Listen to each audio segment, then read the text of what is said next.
Sabe aquela situação clássica de novela? Aquela em que o pai e a mãe trambiqueiros, completamente duros e atolados em dívidas, descobrem que um ricaço se interessou pela filha deles. A partir desse momento, eles passam a ver a menina não mais como filha, mas como investimento. É a chance de finalmente trocar o fiado da vendinha pelo jantar no restaurante francês. De deixar a vida de trambiques e entrar para o mundo dos vinhos caros e dos carros com motorista.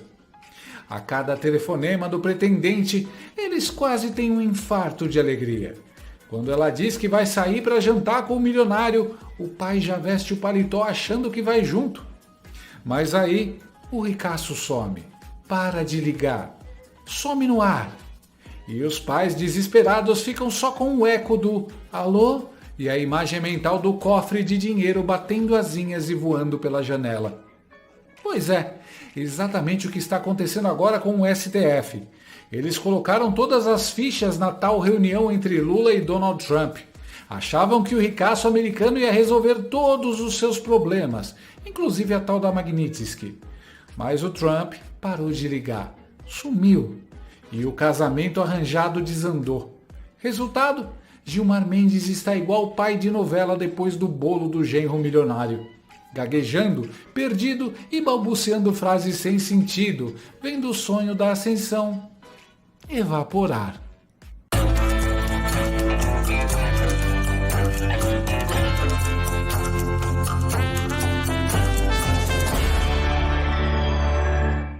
Você já parou para pensar por que o Xandão vive sempre de cara fechada, mal-humorado e mandando prender meio mundo?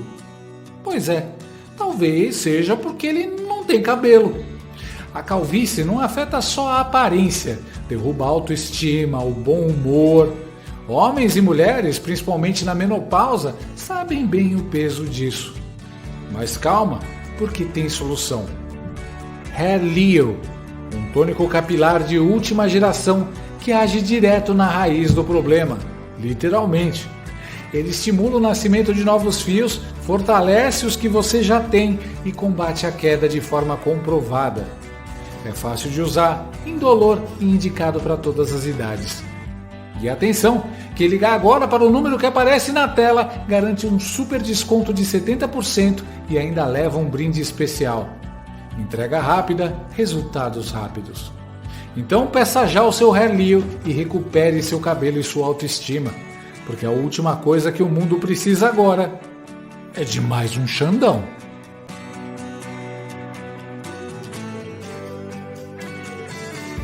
Sabe aquele momento de constrangimento em que você manda mensagem para alguém e fica vendo o visualizado, mas sem resposta? Pois é, o governo Lula está exatamente assim, deixado no vácuo pelo Donald Trump.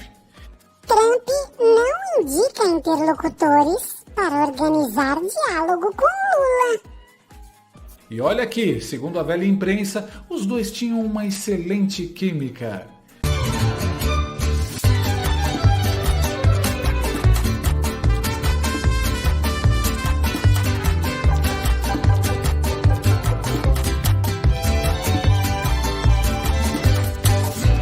Química mesmo, tipo Breaking Bad, mistura explosiva, risco de explosão e no fim só sobra fumaça e prejuízo. Em setembro, lá na Assembleia da ONU, Trump disse que encontrou Lula por alguns segundos e que rolou uma química excelente. A imprensa vibrou como se fosse a boia de salvação dos togados na mira da Magnitsky e também como se fosse um sinal de que Eduardo Bolsonaro não é tão influente assim. Trump prometeu um novo encontro, mas adivinha? Até agora nada. Os diplomatas dos dois lados estão tentando entender quando, como e onde essa conversa vai acontecer. Mas falta um pequeno detalhe. Trump ainda não decidiu nem quem vai ser o responsável por organizar a conversa. Sem interlocutor, não dá para definir nem se o papo vai ser virtual, presencial ou por pombo correio. Do lado do Brasil, o Itamaraty e o pessoal do Planalto estão de prontidão, igual o porteiro esperando o entregador de pizza que nunca chega. Mas do lado americano, silêncio. o pessoal está mais sumido que os tweets do Felipe Neto xingando o Trump e os Estados Unidos. O Laranjão ainda não escolheu quem vai cuidar da logística, e sem isso nada anda. A reunião está parada no tempo, tipo o cérebro de esquerdista que ainda acredita em comunismo e luta de classes. Se for presencial, ninguém sabe se será nos Estados Unidos, na Malásia, em Nárnia ou no multiverso da loucura. E Lula, claro, diz que topa qualquer coisa. Ele toparia até fazer pelo Zoom, com o microfone mudo e a câmera travada. Mas para isso, Trump precisa designar alguém. E o natural seria o secretário de Estado, Marco Rubio. O problema é que Rubio detesta Lula e o STF. Ele olha para o Brasil e vê um spin-off fracassado de Narcos. Ou pior, um cosplayer amador de Cuba, terra onde ele ainda tem parentes escravizados. These activist judge, one in particular, that not only has gone after Bolsonaro, by the way, he's tried to carry out extraterritorial claims against even American citizens or against someone posting online from within the United States. Os diplomatas petistas, em fase de negação, acham que o bombardeio de declarações de americanos contra Lula não vai impedir o diálogo. Mas o problema é que Trump está atolado em assuntos internos muito mais importantes que Lula. Um shutdown nos Estados Unidos. Sim, o governo paralisado, igual o Brasil em dia de greve dos Correios. E, para piorar, a prioridade de Trump é resolver a guerra em Gaza. Então, como diria o mestre Yoda, paciência você deve ter. Porque a reunião, por enquanto, é uma miragem. Ué, cadê a tal química entre Lula e Trump? Cadê o respiro e a luz no fim do túnel que o STF jurava que essa reunião ia trazer? Pois é, meus amigos, a luz no fim do túnel é um trem. E ele vem na direção do regime supremo PT. Trump, que parecia tão simpático, resolveu reabrir o processo da Odebrecht nos Estados Unidos. Sim, aquele mesmo escândalo que o PT e os togados tentaram enterrar com uma pá de censura e uma retroescravadeira jurídica. Agora o caso volta das cinzas, tipo o vilão do Pânico 7. E quem vai sofrer? O Nove Dedos e o STF. Quem mais chorou com essa história, além da Janja, que já estava arrumando as malas para mais uma viagem, foram os togados. Porque os ministros contavam com Lula como o último fiapo de esperança para escapar das sanções da Lei Magnitsky. Só que parece que o plano L furou. Sem plano L, o Supremo entrou na fase de negação. Igual o personagem de série que descobre que está no seu último episódio e ainda acha que vai ser renovado. A prova disso veio em Lisboa. No segundo Fórum Futuro Tributação, Gilmar Mendes resolveu abrir a boca, de novo, para falar sobre a Magnitsky. Segundo ele, os bancos interpretaram que as sanções dos Estados Unidos não são aplicáveis ao Brasil. Repare, interpretaram. Ou seja, ele mesmo ligou para cada banco e perguntou: vocês acham que não é aplicável, né? Sanções aplicadas pelos Estados Unidos a autoridades brasileiras. E há uns dias falou também sobre uma possível lei anti-embargo, algo assim. A minha pergunta é, enquanto não existe essa legislação, o que os bancos do Brasil podem fazer, aqueles cujas pessoas que foram sancionadas têm contas? Não, até aqui os bancos têm interpretado que as sanções não são extensíveis ou aplicáveis. É esse o entendimento. Nós tivemos também uma manifestação no Supremo da lavra do ministro Flávio Dino, naquele caso envolvendo a questão da mineração mariana, em que ele balizou que essas decisões tomadas por autoridades estrangeiras precisam de ser validadas por autoridade judicial brasileira. Em suma, são questões que certamente podem vir a ser discutidas no futuro. E essa lei, o que vai ser discutido nessa tal lei? São projetos similares ou propostas similares às que já existem em debate ou em implementação na Europa vis-à-vis as determinações de embargos que tem havido por parte, sobretudo, dos americanos vis-à-vis aos russos, ao Irã ou mesmo a Cuba, e são debates que precisam ser... Pergunta: desde quando Gilmar Mendes é porta-voz da Febraban? Ele diz que os bancos concluíram que a Magnitsky não vale no Brasil, mas isso soa mais como uma chantagem disfarçada de constatação. Gilmar não está comentando o que os bancos pensam, ele está ditando o que eles devem pensar. É tipo o Ministério da Verdade do George Orwell, versão Planalto Central. Só que a realidade é outra. Os bancos e as empresas já estão aplicando as sanções. E Gilmar tenta mandar o recado. Se vocês aplicarem, vão nos decepcionar. Agora a elite está descobrindo que não é só o povão escravo que tem que carregar o STF nas costas. Gilmar está debochando da lei Magnitsky, a mesma que pode fazer os bancos perderem bilhões. Ele acha que é blefe, mas os Estados Unidos não blefam, meu amigo.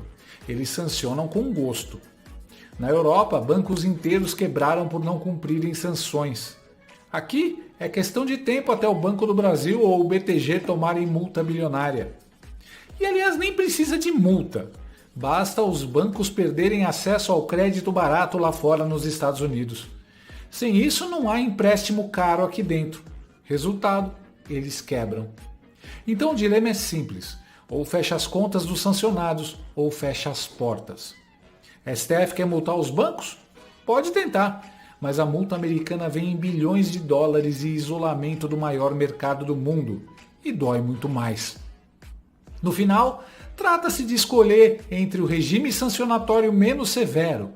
Quer ser punido pelo STF, que só late, ou pelos Estados Unidos, que mordem? Não ria, não. Gilmar, aliás, anda latindo mais do que Pincher para visita. Essa já é a 27ª entrevista dele só esse ano.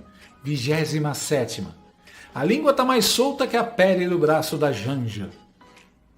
E quanto mais ele fala, mais prova dá aos americanos de que está defendendo um sancionado. Ah, Gilmar Mendes, você é tão generoso com o conteúdo que cria e fornece pra gente. Ou seja, a mira da Magnitsky já está nele. Gilmar está inquieto, sente o chão tremer e tenta controlar o tabuleiro. Mas lá fora, ele é só mais um John Doe, um Zé Ninguém de toga. Desesperado, Gilmar agora quer criar uma lei anti-embargo, um escudo mágico para blindar os togados das punições estrangeiras. Quer que o Congresso aprove uma lei dizendo que o Brasil pode ignorar sanções internacionais. É tipo a vilã isolada, enlouquecida e que perdeu tudo no fim da novela dizendo: Sanções? Não conheço. E, para justificar, inventou um termo novo: feudalismo tecnológico.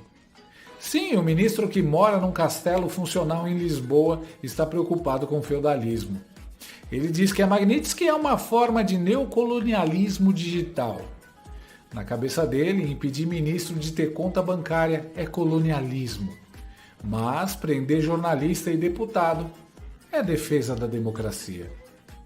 A Globo News, claro, embarcou de corpo e alma no delírio do Gilmar e saiu dizendo que a lei anti-Magnitsky tem um caráter solidário. Não, sério.